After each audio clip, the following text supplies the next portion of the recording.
You've faithfully saved up for retirement. You've now reached retirement. Let's look at some numbers just to see where you might be.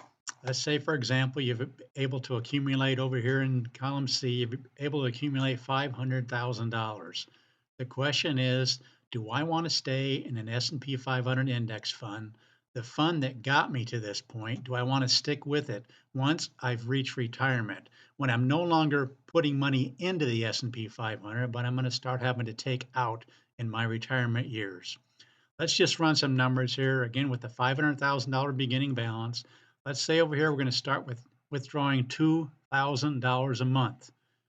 All important thing here is what is going on in the S&P 500 in any given year. This is what we need to look at some of these numbers. Let's say, for example, the numbers were identical to what happened in 1929. Again, these numbers over here in column C went down for 4 straight years. I want you to notice something. Taking out 2,000 a month, which would be 24,000 a year, you'd be out of money. If you follow this down here, the remaining balance, you'd be out of money in 13 years, withdrawing 2,000 a month because you had these 4 down years and knocked it down so much that even when you had a good positive year in 1933, you weren't able to come back. So what could you do? Let's say, for example, you cut it down to $1,500 a month. Now your money's lasting the whole 30 years. In fact, after 30 years over here, you've got 119,000 left. So basically your money lasts with $1,500 a month.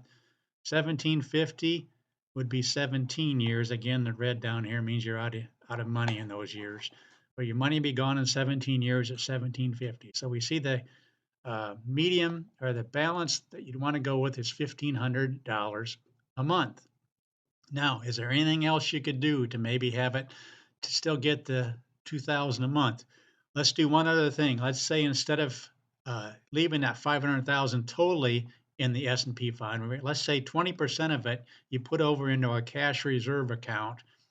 You leave 400,000 in the S&P 500, and you have 100,000 in the cash reserve. The reason you do this is when these down years are going right here, down 8%, down 24%, down 43%, you're not taking this 24,000 out of that amount, which would knock it down even faster. You're actually taking out of the cash reserve over here. That would allow you to have your money last 19 years instead of, like we saw, 13 years. Again, that's a possibility, but still 19 years you may not be comfortable with that. Let's go to 1750. 1750, using this scenario of 20% going into a cash reserve, your money would actually last 28 years, which is probably sufficient for most people because you're probably not going to live 28 years in retirement. You could. Let's just do one other thing. Let's go back with the 1,500. Now you've got plenty of money left. In fact, after 30 years, you've got almost double what you started with. So again, this is if you take 20% of the initial 500,000, put it 400,000, leave 400,000 in the S&P 500 index fund. Don't forsake the S&P 500 index fund because you could potentially have a long retirement, and you want that money working for you rather than just leave it in a cash reserve. This is one option. Let's go with 30%, see what that might do. If you do it for 30% and go back to the 2000, your money's lasting 23 years. 1750 would last the 30 years, and you'd have more than what you started with. You'd have 552,000 left. So again, we can play with these numbers just to see. And again, this isn't giving you any inflation. If we start going with inflation, let's say a 2% inflation rate, now you can see you're out of money in 20 years. Let's go back to 0 just to do a fair comparison here.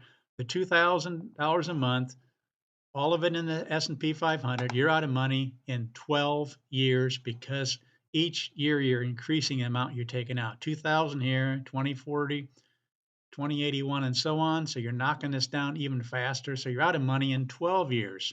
Again, what's the best way to plan? You don't know if we're going to run into another stretch like this where there's 4 down years. For example, if there's only 2 down years, let's pick 1931 and watch right here. It's gone in 12. But if 1931 is only 2 down years, all of a sudden, easily lasts 30 years. You've got 362,000 left after 30 years. That's because you didn't have 4 down years to begin with. We can pick some other scenarios. Let's go to 1937, which was a down year, an up year in 1938, and then a couple more, 3 more down years. Let's see where we'd be in 1937 with 2,000 a month. Again, look at this, $1.7 million. See the importance of what's going on these initial years when you start withdrawing. If you can keep that down to a minimum of negative years, consecutive negative years, you can take out this kind of money and it will survive. Out of the 500,000, you're going to have 1,735,000. Let's withdraw 2,500 a month. Now it's gone in 23 years. Again, those initial years, what's going on there are really, really important. You don't want to take out too much. 2,000 was 1,700,000. Let's see what 2,250 would be. 2,250, you'd still have 693, which is more than what you started with. So these are kind of numbers you can look at. Again, depending on what the stock market's doing. Let's go down here to some other years that didn't look too good initially. Like 1973, we had 2 down years, down 14%, down 26%. Even in that scenario, $2,500 a month, you still came out good because there was so many years following it that were so positive. Let's go to one more stretch here. We all know what happened in the year 2000. We had 3 down years in a row. That's kind of what I want to look at, kind of a worst case scenario of what's going on in the stock market. Let's say we had 3 straight down years, and then we also had the 37% decline in the year 2000. Look what happened. You're out of money in 14 years. Let's see what 2000 would be. You're out of money in 23 years. Not quite sure why this isn't working, but anyway. So again, it all depends on what's going on with the 2000 or the first couple of years of retirement. If those are a string of negative years, they can really cut into how long your money lasts. If you start, say, in 2003, oh, I know why it's left in 30 years, or isn't 30 years from the year 2000. We'd have to go to 1992 or 1990 for it to allow for 30 years. Of course, that was such a good decade, the 90s, that you're going to have all kinds of money left with 2000. But again, all depends on what's happening those initial years, and you need to be cognizant of that and withdraw amounts accordingly so you don't knock this balance down too quickly. If you have to go to 1,500, let's again go to 1929, which is, of course, the worst stretch, 4 down years and a bunch of other ones after that. 1,500, your money's gone in 18 years. Again, I've also created a couple of worst case scenarios. What would happen if we had a decade, let's say we had a decade like the 2000s where you were down 3 years in a row, and you went through this decade, and then you had a decade like the Depression. In other words, this is really a worst case scenario. 2 terrible decades in a row, consecutive. How long would your money last then? Again, you'd be gone. Money would be gone in 18 years, withdrawing 1,500 a month. The last 22, if you had 1,250 and it went down to 1,000, you'd finally have your money lasting 30 years. Again, this is the worst case scenario, back-to-back decades like the 2000s and the Depression years. There was one other one I did where there was 2 back-to-back decades like the 2000s, and again, your money's running out. But then again, this is the worst case scenario. It's never happened in the last 93 years to have 2 back-to-back decades like this. But I'm just planning on a worst case scenario just so you can plan for that. Again, let's go back to withdrawing using data from the S&P 500, historically speaking. You can see, let's go back to 2,000 a month, again, beginning with 500,000, giving yourself a 2% COLA, which is one other thing you could do. If you see your money running out of money, like right here, you're running out in 12 years.